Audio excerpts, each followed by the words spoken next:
Saint ভিনসেন্টে শেষ ওভারে দরকার 10 রান। হাসান মাহমুদের করা 20তম ওভারের পঞ্চম বলে বোল্ড আলজারি জোসেফ।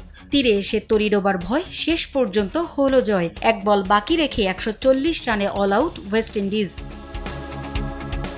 বিজয়ের 54তে বাংলাদেশ, পুরো জাতি ব্যস্ত উদযাপনে। তখনই 14,000 কিলোমিটার দূরে সেন্ট ভিনসেন্ট থেকে দেশকে বিজয় দিবসের উপহার দিলেন টাইগাররা। শ্বাসরুদ্ধকর ম্যাচে পুরো জাতিকে আনন্দে ভাসালেন শেখ মেহেদী, হাসান মাহমুদরা।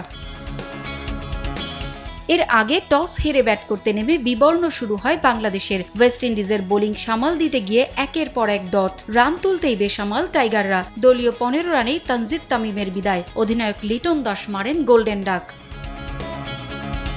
পাওয়ার প্লের শেষ ওভারে আফিফকে হারায় বাংলাদেশ। রোস্টন চেজের বলে আকিলের হাতে ক্যাচ দিয়ে ফেরেন তিনি। পাওয়ার প্লে শেষে বাংলাদেশের স্কোর 32 রানে 3 উইকেট। দুঃসময়ে 57 রানের জুটি গড়েন সৌম্য ও জাকের আলী অনিক।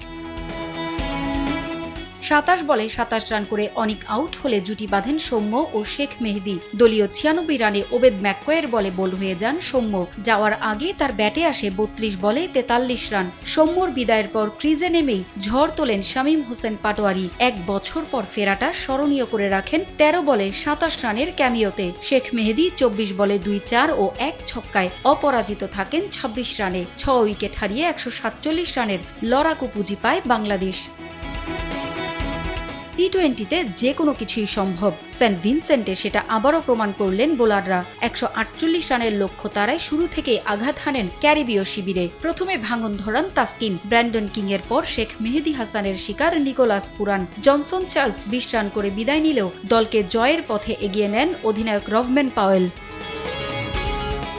তাকে সঙ্গ দেন রোমারিও শেফার্ড। 22 রানে শেফার্ড আউট হওয়ার পর বিপজ্জনক হয়ে ওঠা রভম্যান পাওয়েলকে শেষ ওভারে থামান হাসান মাহমুদ। শেষ পর্যন্ত ক্ষণে ক্ষণে রং বদলানো ম্যাচে শেষ হাসি বাংলাদেশের।